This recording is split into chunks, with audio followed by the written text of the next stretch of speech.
Hi guys, welcome to Marcelo Simon Show. Today I have an honor. I've been joined by someone that I love, that I adore. He's an actor, he's a TV presenter, he's also a sports commentator. He does a whole lot of things. Today we are joined by Lesley Musina.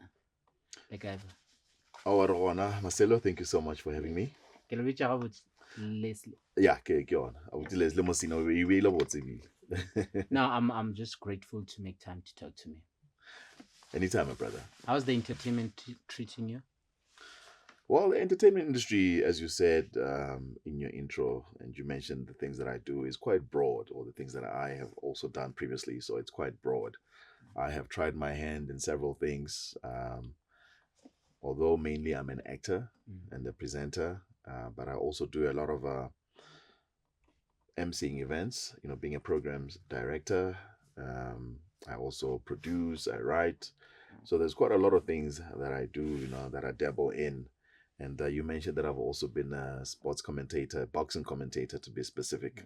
So I've done that as well. That was back in the day, probably about 11, 12 years ago. And it's something that I really, really enjoyed doing. It was my first time delving into sport. I've always been an avid boxing follower and sport in general. And when I got a chance to actually do that, it was actually quite great. I actually really really enjoyed it. So the entertainment industry, like any other industry, has gone through a lot of challenges, especially during COVID, and it's still trying to recover, so to speak. But modeling, Ranjwali, I think doors are gradually beginning to open up. And look at someone like you, who has decided, as a final year film student, that you're going to start, and you started this in 2021. Yeah, You said, first year. so when you're doing first year, you started a podcast, and here you are doing your final year, fourth year, and you're still continuing, still going strong. And you were just mentioning the number of people and the names that you have interviewed. I mean, that is no mean fit. That is something that needs to be celebrated. So we have find ourselves in a position where we have to be creative. We have to think out of the box. We have to be innovative, so to speak. And that's exactly what you're doing. So le nna as well ka dula fase ka emela gore no ke fwe moshomo ba ke emele motho a mpitša gore ke tlo dira audition, ke tlo dira eng. So in a precarious industry, as you said rightfully, before we started rolling, it's unstable, so to speak. It's not as easy as a lot of people think it is, but art is life. Art is something that without art, there won't be us. Art is about storytelling. It's about mimicking everyday life. It's about showcasing what we have, as a people, and giving people a mirror. We're a mirror of society, and showing them that this is what we're doing, and trying to also solve some of the scourges, some of the social ills that we have in our country. Art is a very, very powerful platform. It's probably the most powerful. People always say that. I think it's Antoine. I forget the guy, but he says that the media has the power to make uh, the guilty look innocent and the innocent look guilty. So it's a very, very powerful platform. It's the most powerful medium in the world, and you look at also even globally as well. I'll give you an example with the U.S. For example, you see, if Donald Trump, for me, if there was no social media, it probably would have been very difficult for Donald Trump to ascend and become the president of the United States. The second But term. Donald, even in the first term, Donald Trump used social media to its fullest. Do you know what I mean? Like, he used social media, and he became popular on social media. Of course, even before that, he used television. When he was on that show, I think it's the apprenticeship. I think, you know. But I only know that all the rappers, Mhm. before he became president, they used to rap about him. Yes. Yeah. Yeah. So he's been, and you just look at his pedigree over the years, how he's used the media, the businessman who has used media, and eventually started using social media, because you'd hear him a lot of the times talking about fake stream, lame stream, actually. You would say lame stream, talking about mainstream, because at some point mainstream media was not giving him that platform, but he could still use social media. And they banned him on Twitter back then. And then Elon Musk, big up to Elon. Elon took over ownership of Twitter, which is now X. and then gave Donald Trump back that platform, and then you see them working so closely with each other. So the media is a very, very powerful, the most powerful industry, as I keep saying. So here in South Africa, I think we are still growing. We are still in a developmental stage. So we will get there eventually. So the more people like yourself start their own thing, not waiting for any of these multinational companies or big broadcasters to come to you and commission stuff. You just think out of the box and you do something on your own. Look, the market is there. The people are there, especially social media. This generation here right now is big on social media. You put out good content out there, relevant content. Definitely, people are going to support you. Yeah. I just want to say something based on your comments about like entertainment industry as contributing a lot in society. I always say, Wari, art is the only form that can travel in the future and come back and tell the people how the future looks. When you look at the robot, the film by Will Smith. Will Smith, is the film like is what Elon Musk is doing currently. The robots, the electric cars, film like the Matrix, they're able like to say, okay, possibly in the future this is what is going to happen. Sure. And through art simplify things for people to understand. Wow, I like that. I like that. That is so spot on. That is exactly where it's at. I mean, you look at also some of the inventions that we have, or some of the things that have been bettered, especially technology and all. These things, you mostly see them in films, like way before they come out. Sometimes people are not observant enough to actually pick it up at that time, but later on you go back to a movie that played in the early 80s or in the mid 80s or the early 90s, and then that particular part of technology is being implemented now or has been bettered now.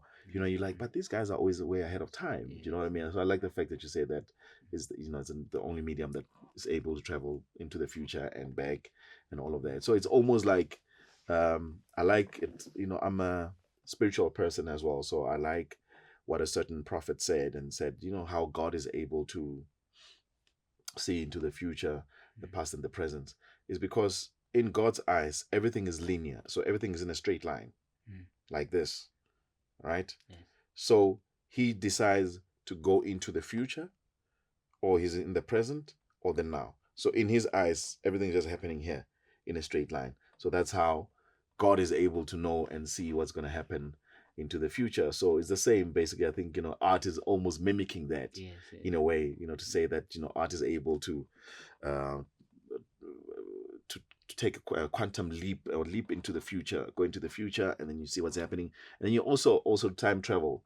You go back into time. Yes, Do you know what I mean? And then you see what happened in time, and then you bring it now to the present for people to be able to see, and you give them a mirror to be able to reflect and see what happened in the past. Because without understanding the past, without understanding what happened, it's very difficult to travel into the future, or to but when you understand where you come from, it becomes very easy. I was at home over the weekend, funny enough or incidentally, and I was speaking to my mother, and then I was talking about people that I've met, and then she's like, I was like, no, let me call them, because she said, no, I know those people. And the moment she started speaking to some of those people, I didn't realize the parallels, how we probably relate to those people. She said, no, when she got married, this one's husband was part of the team that came, to negotiate a lobola. So then it starts making sense to me when I met those people, how much we clicked. Like, wow, life works in mysterious ways indeed. But you'll never know those things unless you speak to elderly folks, the elderly folks in your family, because they're able to show you those things. They're able to make you realize, how much in common you have, with all these people. And whenever you meet people, it's not in jest. There's a reason why you're meeting those people. And then when you take your time to get to know them, and they get to know you, that's where you find all those parallels, and you find common ground as well. I always say nothing happens by chance. 100%. Everything is purposefully happening. 100%. With like growing up, you grew up in a township. I grew up in the village, and I came to Benoni to do my high school. Mm-hmm. So I did my high school in Watville, where Timbiwa is from. It was Timberwine, yes. Yes. So I know the village life a lot. Like it's very tough there. But you grew up in township. What are some of the best memories whenever like you go back home, you reflect on them, and they bring smile on you? And growing up, what kind of dreams that you had? Okay, interesting. Yeah, I also know Chris Nkosi. You know Chris Nkosi? No, no. It goes by on social media. It goes by the mayor or something like that. But then I'll give his you'll check him out. And so he's also from Watville. A good friend of mine that I met many years ago is also in entertainment, but he mostly does events. He does like exclusive events, those huge parties and all of that. So yeah, that's one guy who also knows quite a lot of people, that I met so many years ago. Yeah, but anyway, going back to your question, growing up in a township, I didn't grow up in Gauteng, because when you talk townships, people usually just think of Gauteng or the big metros. So I grew up in a small town, um, Messina, the same as my surname. It's a mining town, small, but now it's developing rapidly because it's also a border town. It's right next to the border, and it having been or still is a mining town. So you can imagine an influx of people from all over SADC, moving in and living there. And we created you can almost say a culture of our own. We created a language of our own where we all understand each other and we all Creole know. came. Yeah, Creole, basically that, where like we understand each other, and when you can't speak that Creole of our own, we know that, okay, you're not from there. You know what I mean? That's how we know. Whether we all speak different languages, there are different schools for different languages and all of that. But that Skong or Sibira that we speak, it's from Musina. It's from there. Although fine, it's got a heavy influence of Sibira, from your old days side, and also a bit of Botswana as well, a little bit of Zim, you know. So it's got a lot of influence of that, but it's like a mix, literally, as you say, it's Creole. It's a mix of Chivenda, Sepedi, Xitsonga, a bit of Chichewa as well. So it's a mix of all Afrikaans. It's a mix of all these languages, that we speak, and we are able to understand each other so well, and then we have common ground in that sense. So it was quite interesting growing up in a township like that, and it has helped me a lot to also just to learn, different cultures and different languages. I didn't realize growing up that it's going to be an advantage, having learned to learn so many languages, and also just within my family. It's such a multicultural family. There are people today that ask me that how do you speak so many languages and you speak them so well? So I always say that it's because of, number one, my family where I grew up. My grandmother, I think, could probably speak about over 30 languages because Wow. she had lived in exile. She had lived in Zambia, Zimbabwe, and then she had lived, I think, in Congo as well. But so she could speak a lot of languages from those countries. Yeah. She's from Botswana. No. That's my maternal grandmother. My maternal grandmother is from Zanani, Venda. She was a royal princess of the Venda royal family. The Mpepu Ramaburana. She's from that family. So yeah, she was well traveled, and then she had learned all these different cultures and languages and all of that. The one from Botswana is on my dad's side. So my paternal grandmother, yes, is from Botswana. Yes. And like having these different cultures, different Africans from certain countries, with different cultures, different food, different languages, like that helped you in terms of appreciating other Africans, respecting their culture, respecting their norms of living. No, 100%, 100%. It surely does. As kids would make fun. We would see, like, especially like the Malawian community. But one thing from them, that I truly appreciated, and is that you see the people that speak Chichewa, it was mostly men. Obviously, would come this side, and then they would marry mostly South African women. So their wives would be South African. So their kids would probably, your mother would be maybe like Sepedi speaking, or Chivenda speaking, or Chitonga speaking. And then, but what those men would do, they would not compromise and speak our languages. They always spoke Chichewa. That made their kids learn their father's language, their language, and also understand who they are, where they come from. And I'll give an example. Someone like Lesley Musina, whom we grew up with, a former, may his soul rest in peace, he's late now, former Orlando Pirates player and Bafana Bafana player, amazing marksman. His grandfather was from Malawi on his mom's side, and he could also speak Chichewa very well because he grew up in that environment in the compounds. So where Chichewa was the language that was predominantly spoken in there, although they would speak Sepedi, because at school you do Sepedi, and then them with the mom and the dad, they would speak Sepedi, but with the grandparents or with his grandfather specifically, they would speak Chichewa, and that's how they're able to learn Chichewa. And also Lesedi Kapinga as well, who is his cousin. He's currently I think he's playing for Skokune United. Do you know what I mean? So you can also speak Chichewa. So just being exposed to that. So we used to make fun, as I was saying, of them, because most of them, some of those kids were Muslims. They would wear those hats, scofias on Fridays, and then would just make fun of the hats. You know what I mean? They would go to the mosque every Friday, and then with hindsight now, I wish I could have joined them on a couple, because they were taught to read the Quran. They were taught to Arabic. And it's now easy for them. Some of them have now gone and worked in other countries like your Middle East, your Dubai's and your Iran and all of that, working for some of the companies from SA that have gone that side. So it becomes easy for them, because they can converse in Arabic.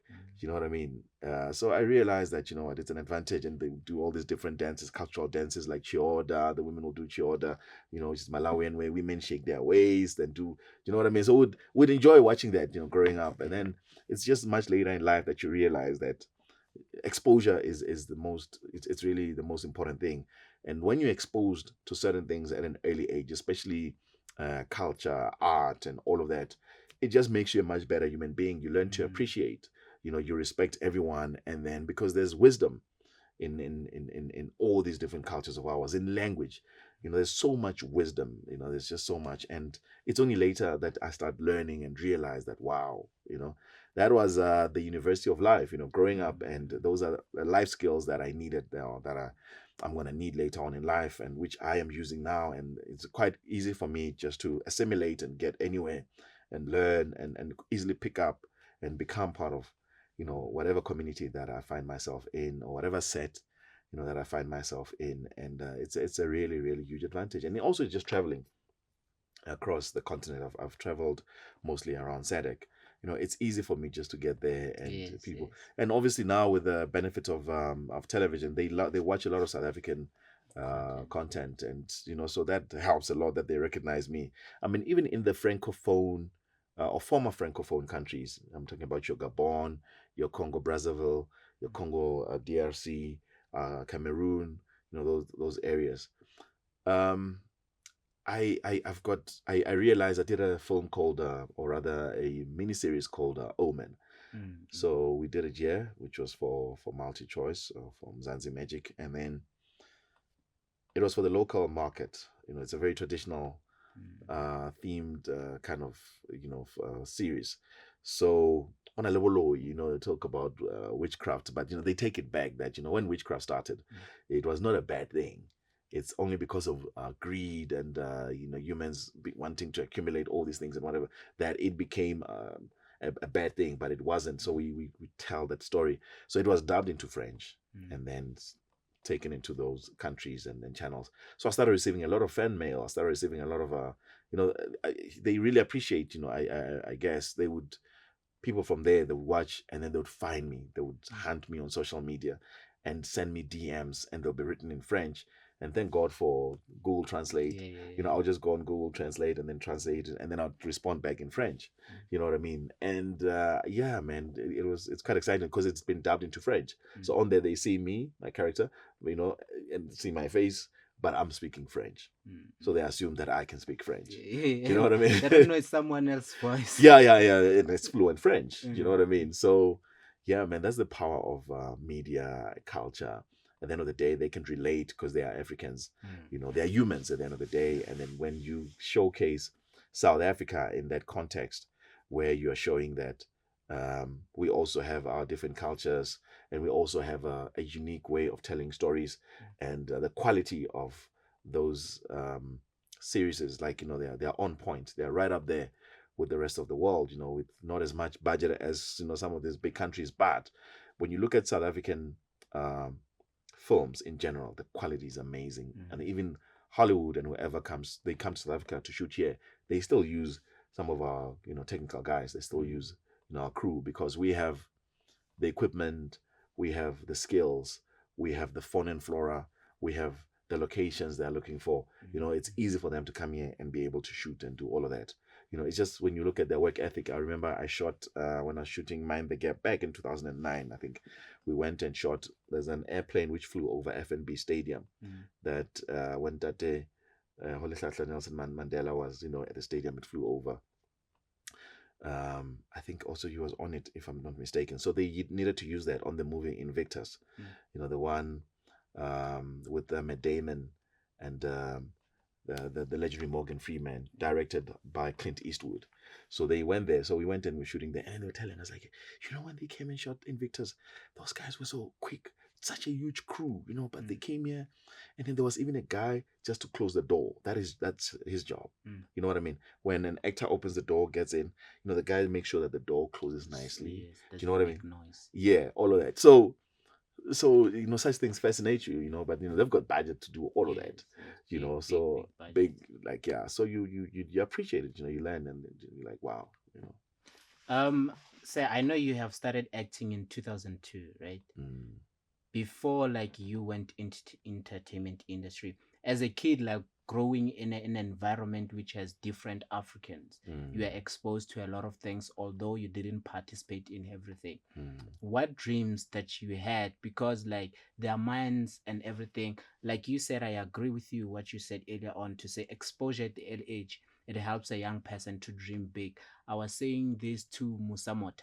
I mm, had an interview with him. I was like, one day there's a guy, accidentally I went to his house mm, here in Centurion. It's a big estate where like big politicians, big business people are. mm, And being there, like as a village kid, you see these big mansions, you see mm, these big cars that you see in American movies, mm, that you see if you are privileged to go to Dadas or to go to Daytona. You see them, and then you see black people who are driving, and then that helps you to mm, challenge yourself to say it's possible, I can also have mine. You mm, see, exposure, it does that to us. So you being exposed to that kind of lifestyle as a kid, mm, what dreams you had? mm. Yo, that's a very loaded and interesting question. So growing up in the township, I primary school, I went to the local township school. The normal school. Yeah, Let's yeah, put it out yeah, there. yeah. And then high school, and I went to a Hoer school. I went to Hoer school, Eriklo, which was in town, also in Messina. So it was a boarding school at the same time, but I was a day scholar because literally just about 2 3 kilometers away, from the township, where I lived. So I would cycle to school, going to school, and then in those days, in the mid 90s, yeah, we used to, because we were the first generation of our town of kids that were co-opted and integrated into the former Model C schools, the former white schools, so to speak. So now, while I was there, at first, it was also a bit of a few things were a culture shock. Yeah, it was predominantly Afrikaans. We were English medium. There were, a couple of English medium. Some of the white kids, mostly from Zim, were English medium. So we'll be in class with them, and of course some of the local ones as well. So now, just also being exposed to that, and going on camps with them. I remember I had a friend called Paul Duprier. We still stay in touch to this day. I haven't spoken to him in a while, but once in a while, I see him on Facebook, and then we'll chat, and you know what I mean. So Paul, for example, was a guy who he loved motorbikes.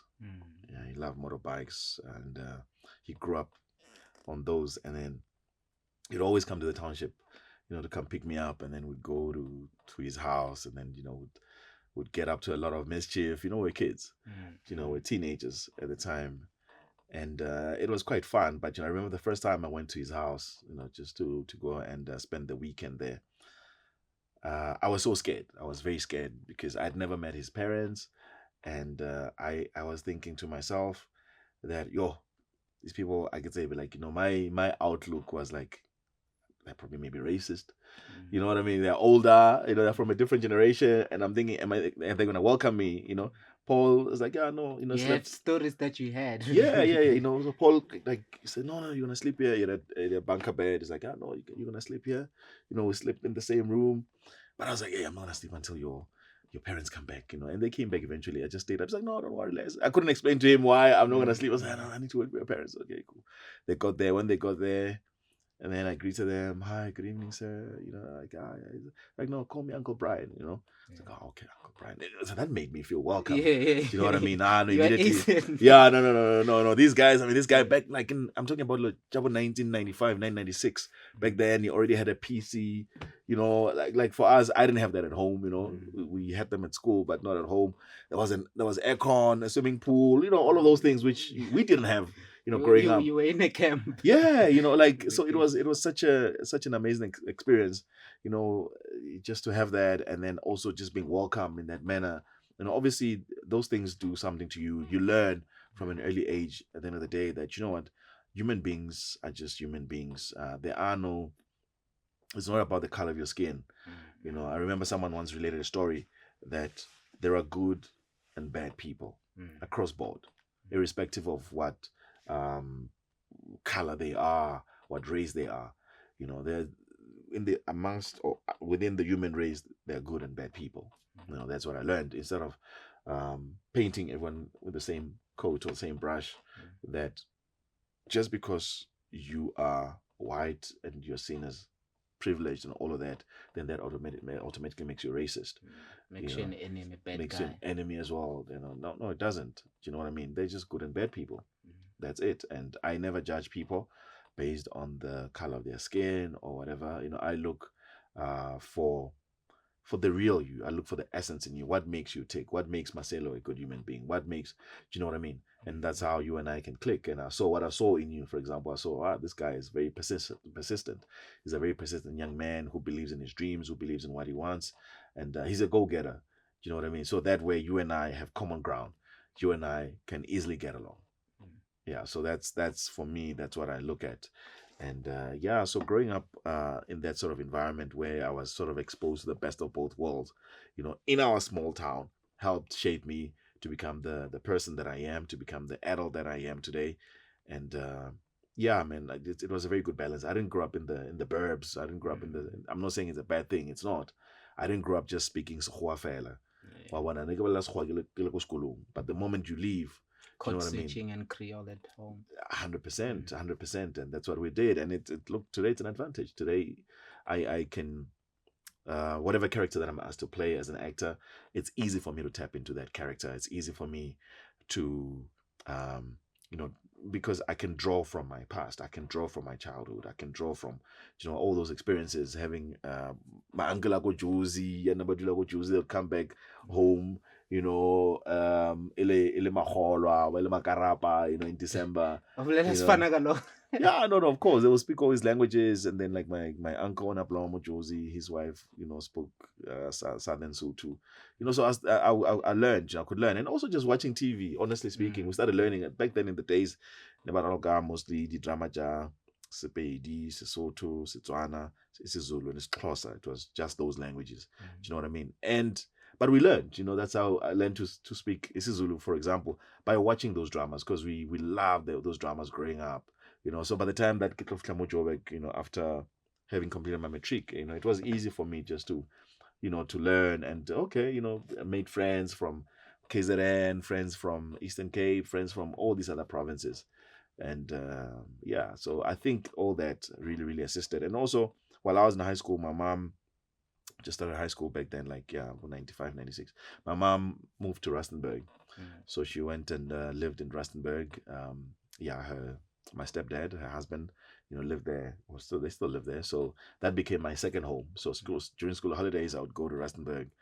So that exposed me to Setswana, which I was also exposed to, through my grandmother, my paternal grandmother. So I have cousins from Botswana who also come through Musina during school holidays. And then, there was one Refilwe whom we grew up together, same age. May soul rest in peace. Unfortunately, he passed on, Lena, 2 years ago. in a car accident. But Refilo was he was amazing. You know what I mean? Learned so many things from him growing up, and I didn't see him since we were kids, and then I saw him again. Um, I think in 20, it should be in 2017 or early 20. Yeah, no, it was actually in 2017, late 2017. That's when I saw him again, and we linked up. And from there, we stayed in touch. He would also visit me this side. I'd go to Botswana as well, go visit that side. It's it was quite interesting. Also great, like just growing up in a multicultural, cosmopolitan family. It just makes your world and outlook, so different. Do you know what I mean? And I'm able to understand all these different cultures and languages. Sometimes, yes, you may suffer from a little bit of an identity crisis, not knowing where to place yourself, because I never want to be placed. That's me. I people always ask me, so are you Venda? Are you Beji? Are you Joanna? Do you know what I mean? And I always say to them, like, look, I can relate because in my family, do you know what I mean? There's My everyone. dad, for example, um, my dad, unfortunately, he also passed on just a few months ago. But my dad, obaba,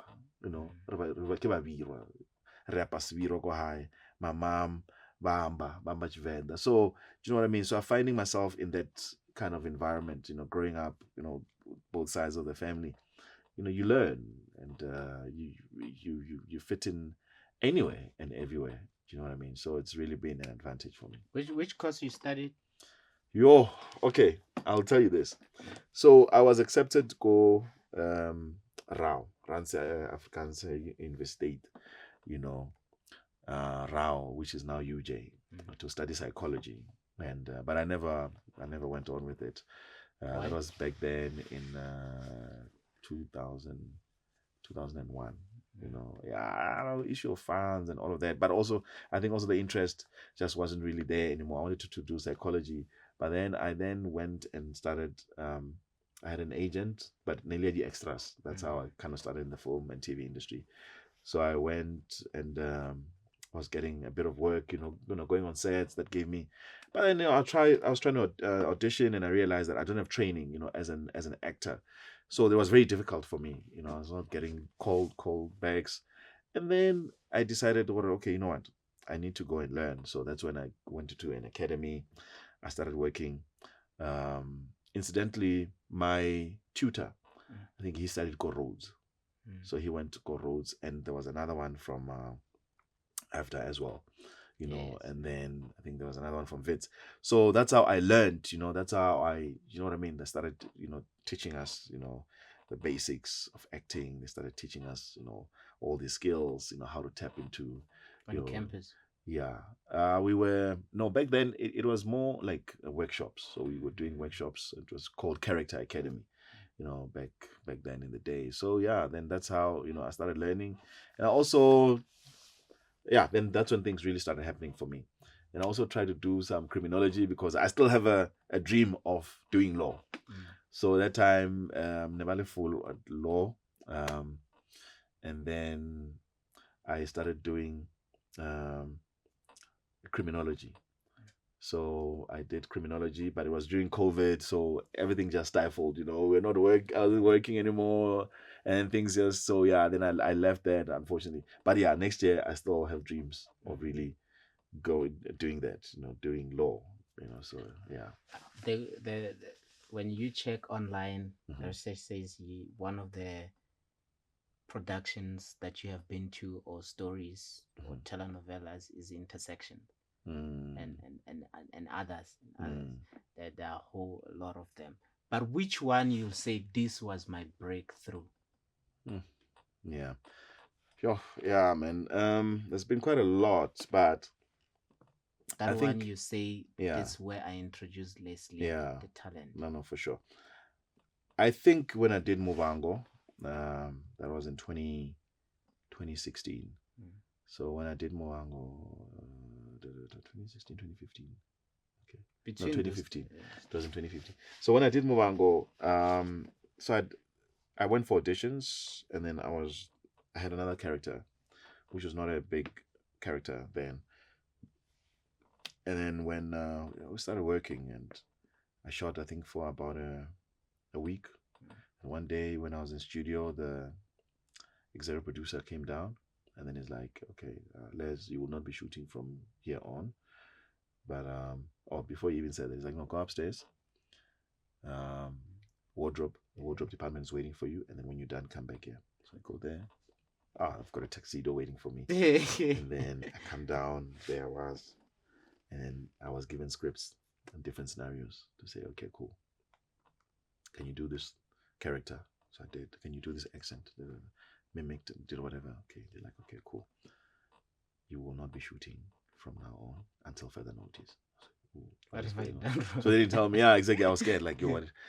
And then, it happened that they were actually writing my storyline, the new storyline that I was going to become the new Ndalamo, because the character had been played by Mutodi Neshem, his soul rest in peace, as well, before. But that was like years before that. And then they wanted to reprise that role, because his dad, Ndalamo's dad, well, Albert, in the show, he was going to leave.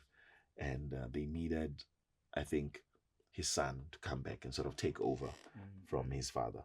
And they felt that I was the best candidate, to actually do that as they reprised that role. And yeah, that role opened up doors for me. That role really launched Lesley. Although I'd done other roles before that, as you said, but that was probably the biggest role that I did, and one of the most watched shows in SA.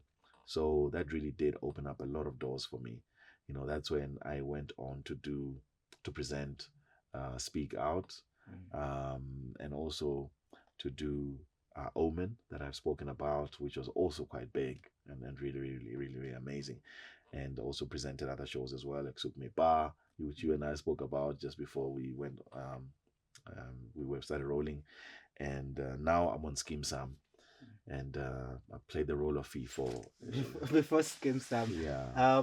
So when you were on Movhango, Mhm. it's one of the most watched shows Mhm. in the country. Like a lot of us, we watch them. And we love a lot of characters in Ndalamo. We love KK. We love James. We love a lot of characters there. Fui, Yes. Susan, all these Yes, people. it's Yeah. incredible cast there. When you were there, sir, were you receiving endorsements?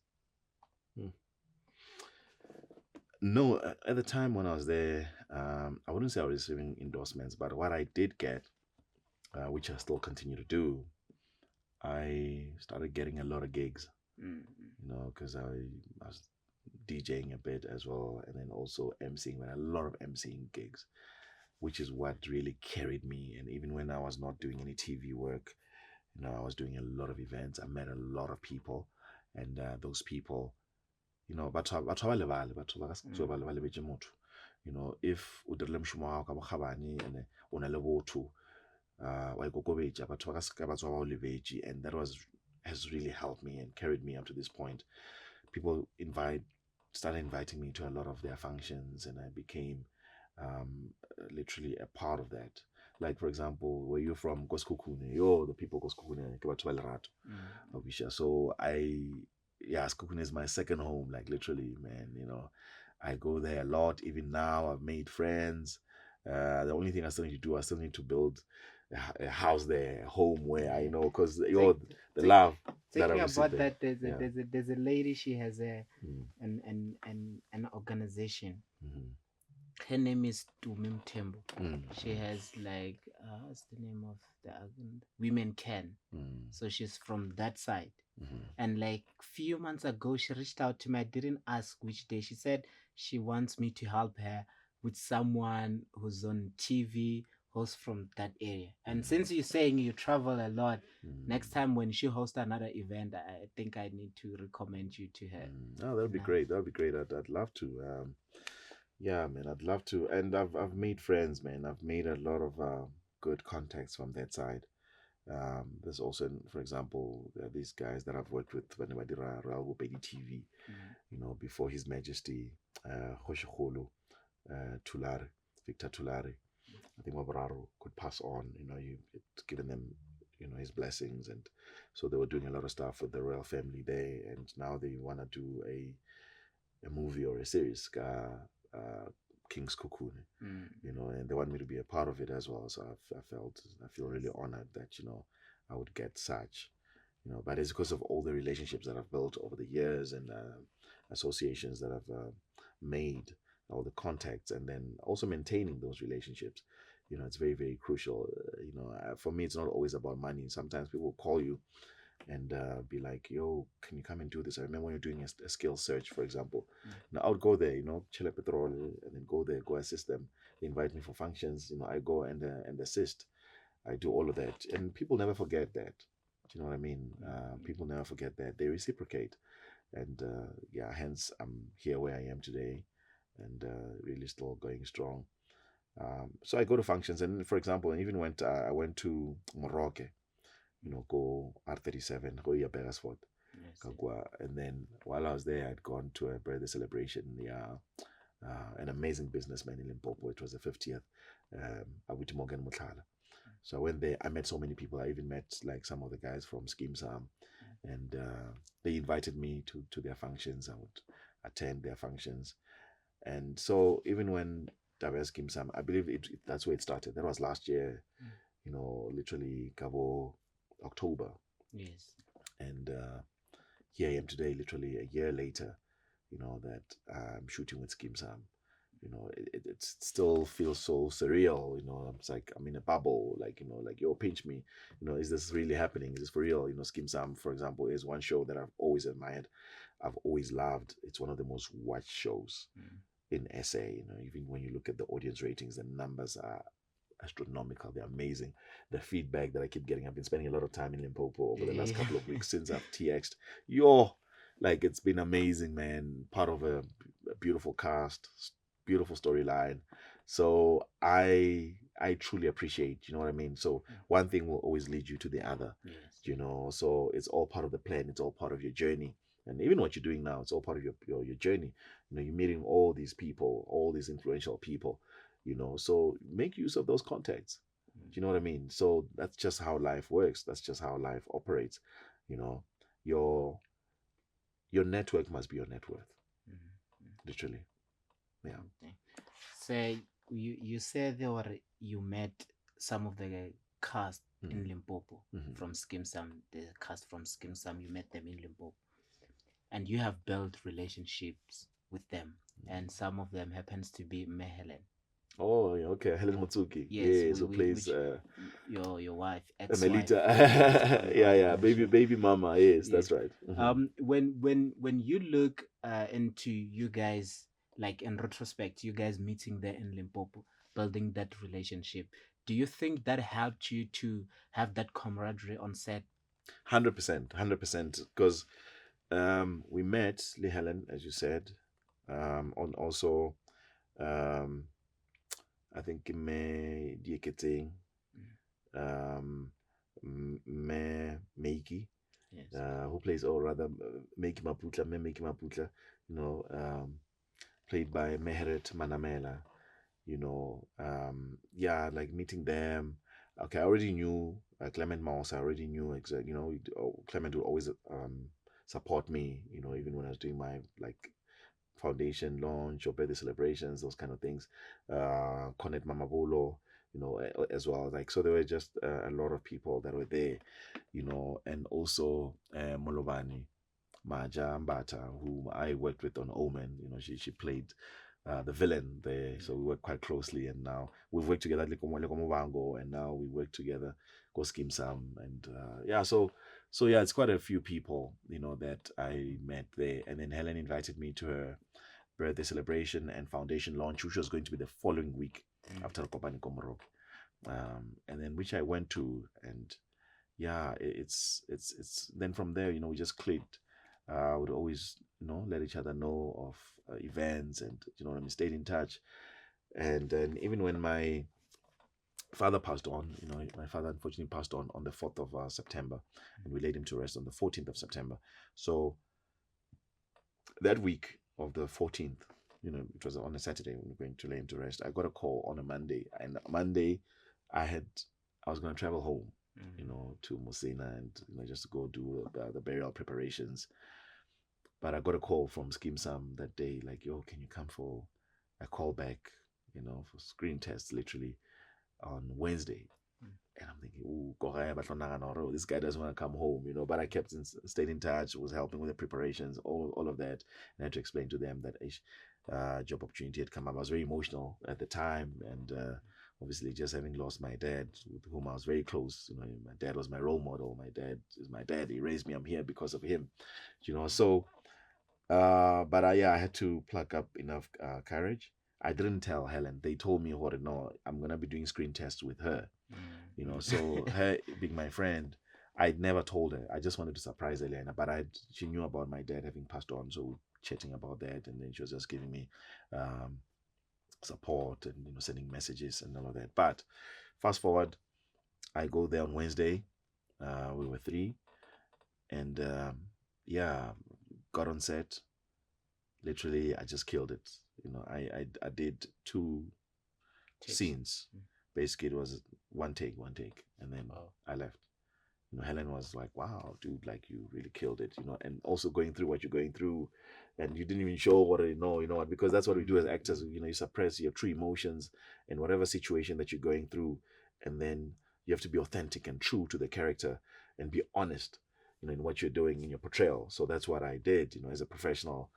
Those are things that I've learned, over time, and that's exactly what I did. And yeah, from there, just drove straight home. I went home to Musina. It was on a Wednesday. Yeah. On the Friday, 2 days afterwards, they called me. You got the role. The next day, I'm laying my dad to rest, and yeah, here I am. I'm a firm believer in. I'm an African. I'm a child of the African gods, man. I believe that things don't just happen. Our people are very big. Motabeng Jago believer in Badimu, that the ancestors, even when we are trying, we're praying and we're speaking and we want God, we want higher power to do something for us, we'd always, Reapasar, we do all of that. You go through the ancestors because we believe that they're mediators between us and God, So I believe that my father is looking out for me. I believe that my father is now my guardian angel. You know, I feel his presence. I just went home this past weekend, just chila, and the gave me some of his stuff. I have them, and I got to my house. That my father never got a chance to come and visit me here in Joburg, come to my house. But a part of him, like they still smell like him, and I'm like, I feel like he's here. Do you know what I mean? They have his amazing, wonderful scent, and I feel like my dad will always be there with me. How do you relate with the character on Skim Sam? Allow me to phrase the following words. The character that you are playing on Skim Sam has abused Melita emotionally. Although it might be argued to say he didn't know that he had a baby with her, but like disappeared for years.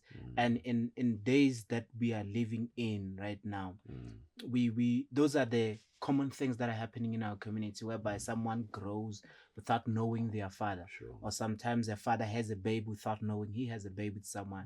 The lady disappears with the baby without telling him to say, okay, you know what we had, this is what happened, and this is your child. How do you relate with the character? Wow, that's a very good question. Yeah, look, he knew.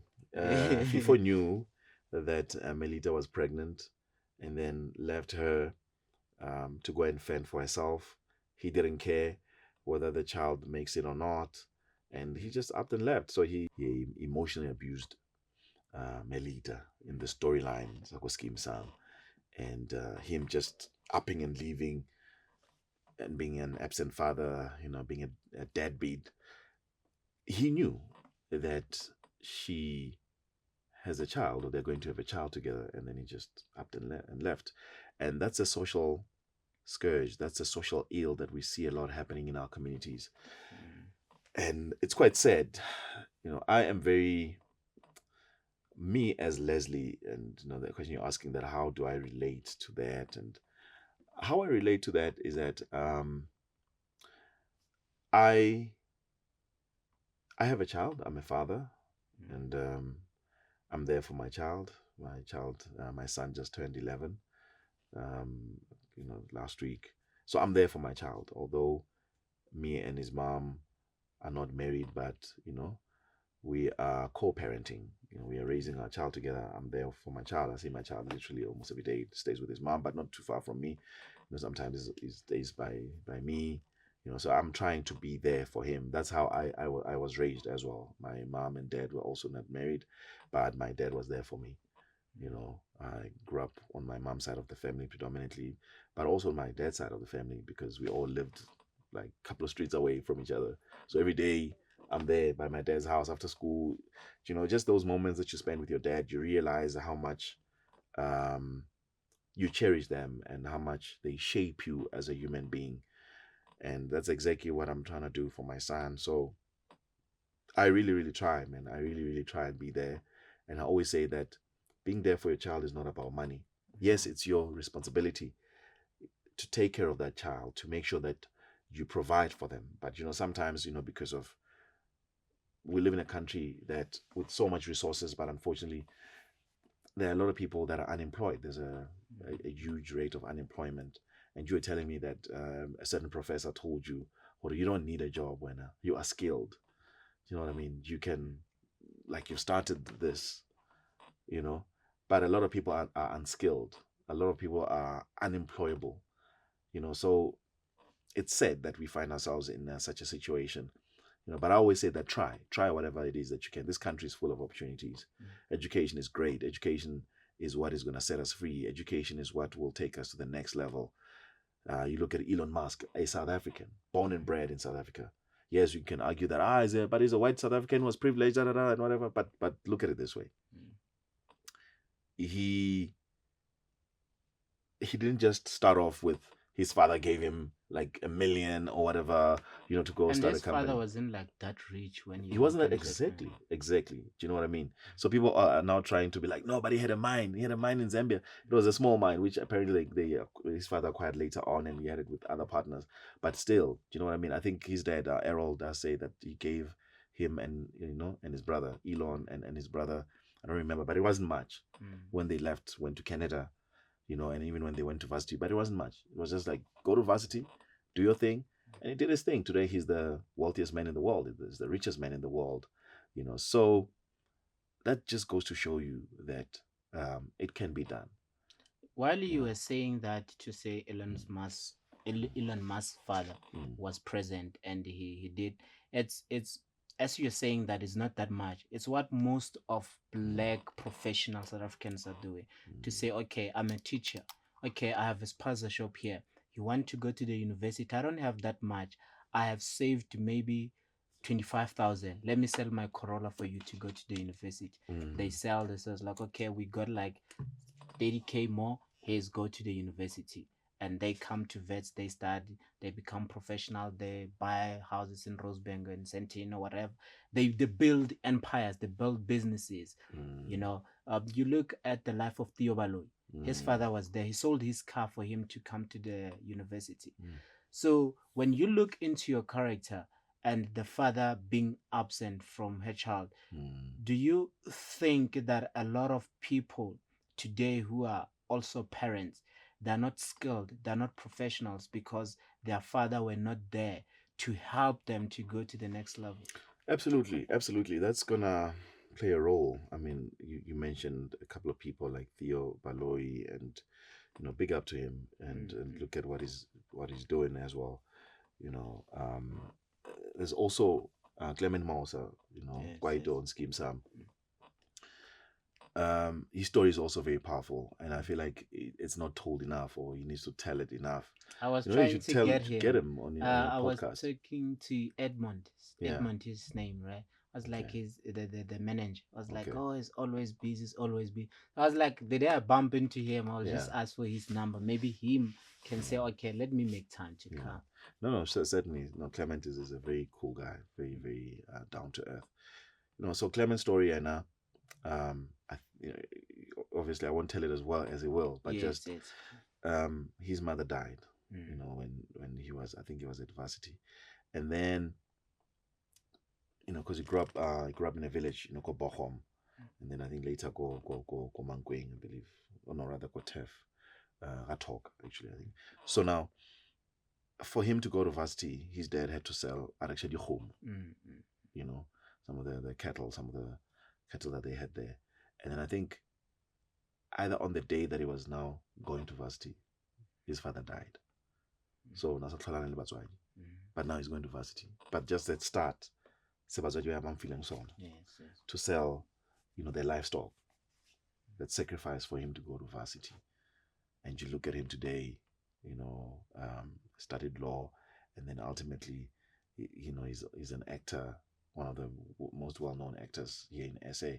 Just that story, businessman, exactly. You look at all of that and you're like, wow. So, but as you rightfully observed, his parents were there for him, until the very end. And with the little that they had, they ensured that at least he can go to varsity. And he went to varsity, and then from there he had to fend for himself until he finished. And like, it's not much like that the parents like have given these people. 100%. Maybe it's like 50 or 70,000. Because the thing is, once you register and have an accommodation, if you do well, you can get yourself funding, 100%. and I can acquire bursaries. 100%. It's probably how he managed to get along. So, but our parents play a huge role. The generation that comes before you, and all the generations that come before you, they play a huge role in shaping you into becoming the person that you're going to become. As much as we always say that, no, look, you can hustle, you can do all of these things and whatnot, but it is going to have an effect on you. So if your father was absent, or even your mother was absent, your life is going to be very tough. It's going to be very, very difficult. Do you know what I mean? It's only a very few people who make it out of that. But also, even those people need a father figure, or a mother figure, or someone that can believe in them, and then show them love, give them love, affection, and all of that, and support, so that they can be able to get to the next level. And once they get to the next level, at least once you get to varsity, I already know that you can really, really fend for yourself, and then you realize this is my only way out of poverty, and then you put and throw in whatever it is that you can. You study hard, you work hard, you hustle, you get side hustles on the side just to go by. Do you know what I mean? And such people are people that, because they're not doing it just for themselves, they realize, or family, that you're probably like maybe the first person to go to varsity. You become the breadwinner. So you realize, if you fail, you have failed your community. Do you know what I mean? Like, where you get excited, your village gets excited when you do well, because you doing well, it means that you're going to empower the others. Do you know what I mean? So it's very, very crucial. I like the parallels that you're drawing, that, with Fefo's character. Fefo is now coming back, and then as he comes back, he's coming back his daughter. He wants his daughter, because I'm sure viewers are going to see as the storyline unfolds. She's a beautiful young girl who's also going to be involved in beauty pageants as much as the mother was involved. Remember that Fefo was a beauty pageant organizer. He was a promoter. And then that's how he met little Melita and all of that, because he used to, and he still does, organize those events. So now he wants his daughter to also get into this world. Now she's grown. Now she's 14 years old. So he just feels entitled that he can just take her, and do you know what I mean? But he's also manipulating. He's also manipulative, and he's also using blackmailing Melita, so to speak, because he knows a lot about her. Do you know what I mean? Because this marriage that is coming. Yes, exactly. This marriage, Mr. Khomu. So because it's survival. You know what I mean? It's survival. Some people, unfortunately, they learn to survive because that's why you see a lot of not a lot, but you see some young women selling their bodies to survive, to get by. And it's tough. It's bad that when it gets to that stage. But it's just, we find ourselves in a very capitalistic, commercialized, where everything is about money. And then people have commodified their bodies. You see young women going with the BBL, skin lightening, and all of these things, and it's quite sad, that we have gotten to that part as a not just as a society. It's a global phenomenon. It's only, I think, your predominantly Islamic countries that are fighting this off, where women are still fully clad and fully dressed. And I'm not saying that women must not wear what they want. Do you know what I mean? But also, the way you dress, the way is the energy that you're also giving off. It also attracts bad elements. Do you know what I mean? The things you post on social media will also attract, people will think you're looking for a certain type of attention, and then they will give you that kind of attention, and most of the time it's bad. You're not inviting a prospective husband or a prospective life partner. You are inviting someone who's just going to use you and leave you. Do what Mpepo did to Melita. Or FIFO. FIFO did Oh, to yes, Melita to yes. say, okay, and after that, he run away, doesn't take responsibility. You have a child, you're all by yourself, you're not working, not doing anything. Now you are forced to do whatever that you can to live. Yeah, it's quite hard, once it gets to that point. Because survival is everything, survival is everything. So, but I have learned from an early age that whatever it is that you do to survive, just make sure you can sleep at night. Just make sure you're not stealing from people, you're not killing people. No one is crying. No one is crying because of you. Do you know what I mean? Like we need to normalize doing good. We need to normalize that doing good also rewards you.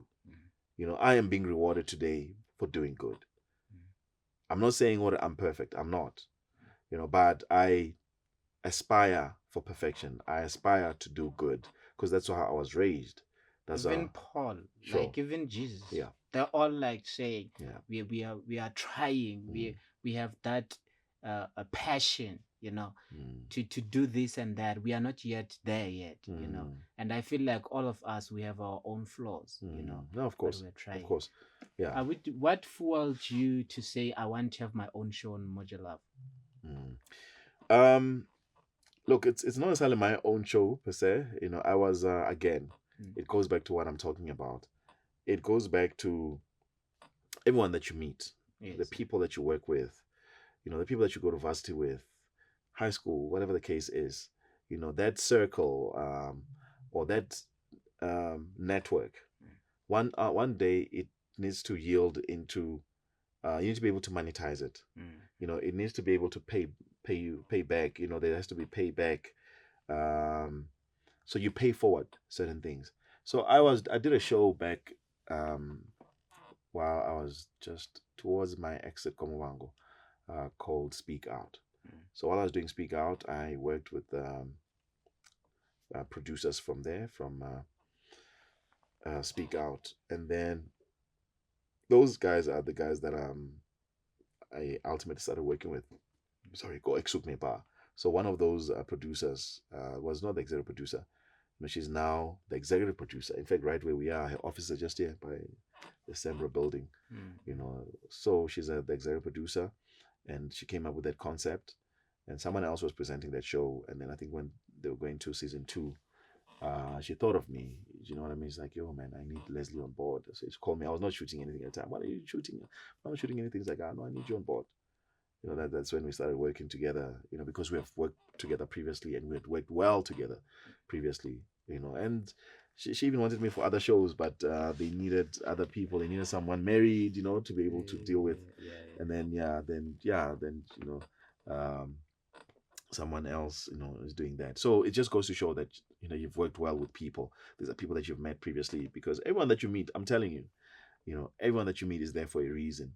And things always come full circle. So I always look at life that way, that it's not in jest, it's not just Jay. No, there's a reason why you are meeting those people, and then be good to people.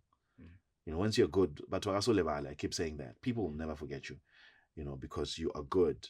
And one guy said to me, from Skukune, a businessman, I said to him, yo, at my dad's funeral, actually, they were there, and I said, yo, these guys are some of the people that make sure they're always there to be a pillar of support. And he said to me, oh, gawa, I understand.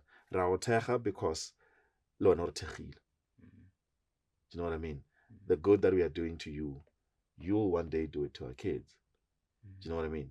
Or in another form, you'll reciprocate somehow. Do you know what I mean? It's the law of multiplication. Do you know what I mean? when you do good now. It may not necessarily pay off for when, Yes. but it's gonna pay off for your kids. Do you know what I mean? Yeah. It's definitely gonna pay off for your kids. Like I always say, like don't. It's painful when you see someone doing well in life and the next thing I lose everything that they have after they have helped so many people. But um, they are there. They're bloodsuckers. They will just be there to take from you, and they won't give back to you anything. But I always say, even when, because I know of so many stories of people that have went bankrupt by being too good, by being so kind, and all of They've that. paid varsity fees for people Yeah. that are professionals today, like a lot of them. And now, because they're no longer doing well, none of those kids are coming to say thank you. Let me help you now. Yeah, it's sad when that happens. But you see, people like that, they've paid it forward. There's no way out of Yeah. because of that seed that they have laid. Whatever it is that you do is going to affect the next generation, good and bad. If now, when you just all about the party, mjolo, wanwa, udirang, it is gonna affect the next generation as well. Then and it's about affect Talawana big time. And you're talking about absent fathers, you're talking about that. It's going to affect them. And in so many ways, like every aspect of their life, it's going to affect them. But when you make sure you do your best in whatever that you do, you will transfer all those, intangible, even the intangibles, whatever it is that you're doing, it's also going to be transferred to the next generation. In closing, I know some telenovelas pay well. I've been told by Bushle Maseko. Oh, yes. He plays Nimza on Skim Sam. Skim Sam. Yes, he told me, I was like, man, I won't lie, we're getting well paid on Skim Sam. Like on Movhango also, you're getting well paid. Were you? Oh, is that a question you're asking me? Okay.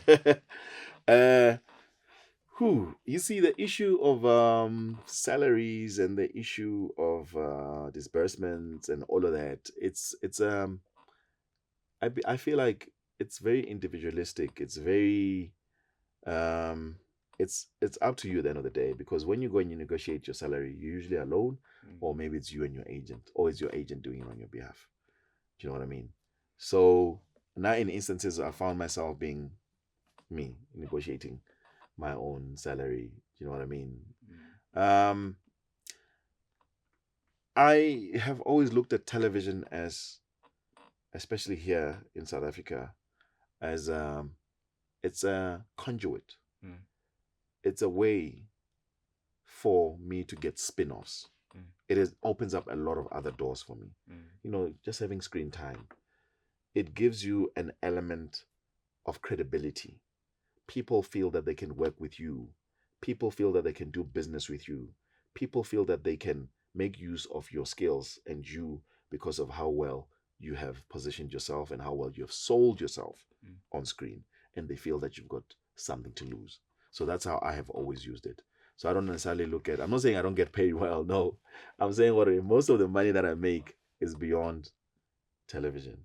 Because you know what I mean? I want to ask, I mentioned like off air that this is a precarious industry which produces like precarious life. Everything is unstable. You can work for 2 months, the next 10 months you're not working. So how are you able to survive when you are not working? Do you, like, I'm saying this for young people who are interested in coming to this industry, say, are you having external businesses to say, okay, let me have a stable business, maybe a salon, to say, well, this is how I'm going to pay my bills, because you have bills, you have kids. If you are not working and you don't have anything, how are you going to survive? No, that's a very good question, to be honest. As I've said, I always look for the spin-offs. I always look for things beyond being on screen, because you won't always be on screen. Yes. Storylines change, directors, producers, writers change, and sometimes maybe the viewers might not feel your character anymore. It happens. And then they decide, oh, no, we are going to change you. Sometimes they're feeling you. Sometimes you are doing quite well, on screen. But this industry is also very petty. so to speak. That's the sad part. There are people that can sit at home and decide, oh, hey, we've given Marcelo a lot of screen time. And by us having given Marcelo a lot of screen time, he's going to become demanding. And then obviously, Lena, it means what his Getting a lot star, of attention you know what I from mean, fans. has also grown. And that must now translate into monetary value. Do you know what I mean? This is going to become too expensive for us. And they get rid of you. It happens. But I always say that wherever you go, whatever you do, don't burn bridges. Don't burn your bridges. Just make sure that when you do what you do, try and stay away from the human politics. It happens a lot in this industry. One seasoned thespian, Mam Tembi Nyandeni, she likes a quote where she says, I even asked her because one other actress told me that that's what she learned from Mam Tembi. So I asked her when I worked with her, we're doing another stuff, Koskukune, we're doing TV, we're trying to assist. So that she says that saying is, yabona mafuna ukusurvive kule industry. Ne? Vulala, uvulela, uvalela. Do you know what I mean? Be observant. Listen and speak less. Because the more you speak, and if you become less observant, you're going to make enemies unnecessarily.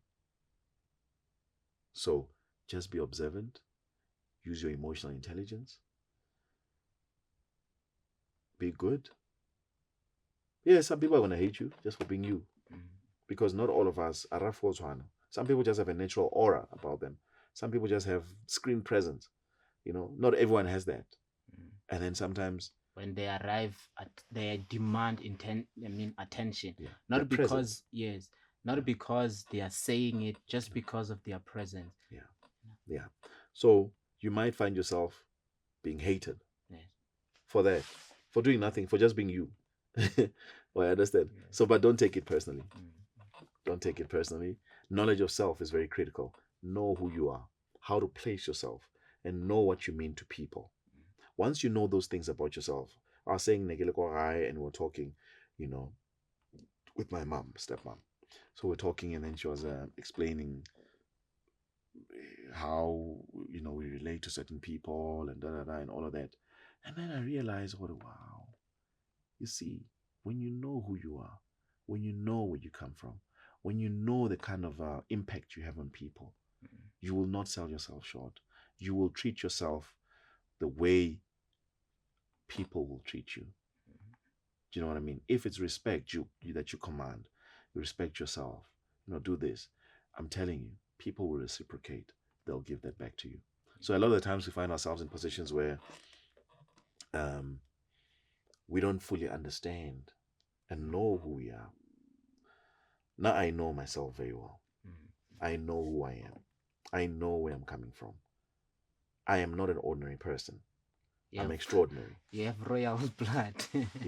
Well, that's a part of it. That element helps me to track back and learn, because it's been well documented. Even orally and even in literature.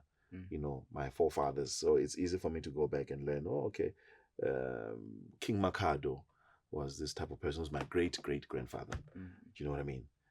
Direct lineage. So I know. Okay, this is what they commanded, and also what they did also does affect me.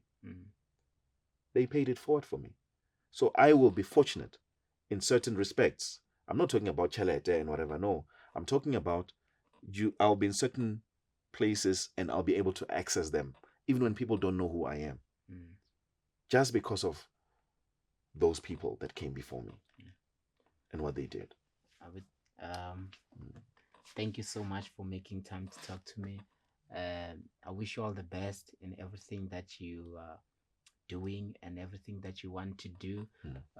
Just one thing I would like to know, as we are closing, one day you mentioned that you want to go internationally.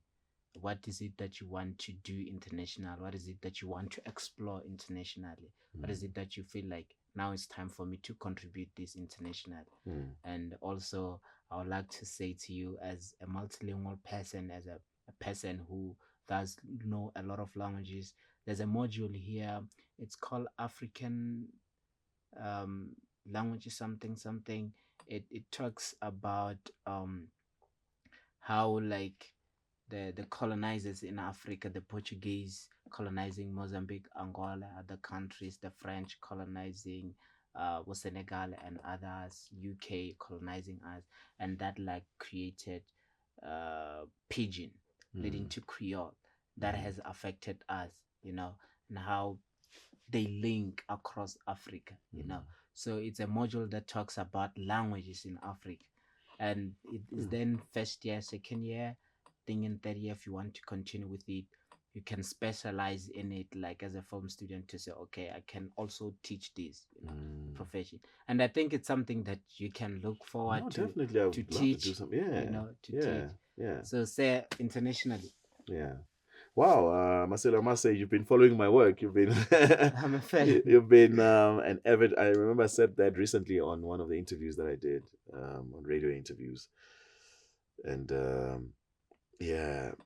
So I have always felt that with discipline, hard work, um, talent, but talent is never, ever, ever, ever, ever enough. Do you know what I mean? I mean, Morgan Freeman says that people look at what I've done and they marvel and they think, wow, this man is amazing. I don't really think there's anything amazing about me, except that I'm a very good listener and I'm able to do what I'm told to do. I listen to people, I observe people, and I'm able to showcase that.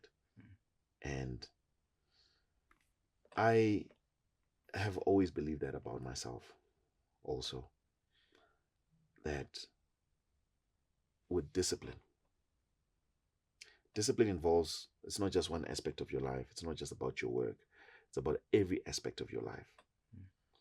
You wake up a certain time, you eat a certain way, you look after your body, you train, you sleep at a certain time. It's like basically what sports stars do, you know, athletes do. Once you do that, we are people of routine. You see, human beings need to get into a certain routine. And if you want to make it in anything, you need to get into a certain routine and be disciplined and follow that routine. So I believe me on being on Scheme Sam right now, it's another chance for me to be able to showcase what God has given me, the God-given talent, the ability that I have. And I have done a few soapies now. I think after Scheme Sam, Scheme Sam will be my last soapie. I think, I feel like I need to do movies now, and it's all within reach. To be honest with you, it's all very much possible. South Africa, like you mentioned, Tusam Betu, who studied here. You have Nomzambata as well. That is Gugu, the one who did the heist with No, Gugu shot a movie with Will Smith where he plays a Nigerian character. Wow. Will Smith. That lady who's the wife of Will Smith. Yes. She's South African. Yes. There's another one who did a film with Kevin Hart. She's also South African. That heisty airplane film. That one who's a detective. She's South African. Oh yes, I remember her. What's her name again? Yes, but yeah, yes, I see her. You see Trevor Noah, what he's been able to do and continue to do internationally. I feel like the world has zoomed into South Africa. South Africa, it's currently where it's at. In every aspect. Politics, sports, the arts. Now, it is now up to us as South Africans to really take advantage of that. I'd really, really like to take advantage of that. And I have worked so hard. I've got good experience with the industry now. and there's just certain things that I need to tweak. You know what I mean? There's just certain things that I need to tweak, and that just involves like discipline more than anything. And once, and I'm on that. I believe next year I will be doing movies. Yeah. Yeah. I wish you all the best that with it. It's possible, like you said. Sir, thank you so much for your time. I don't take this lightly. I will always cherish and appreciate this. There's a lot that you could be doing, but you chose to sit here and have a conversation with me, and I will really, really appreciate it. Thank you so much. Thank you, Masi.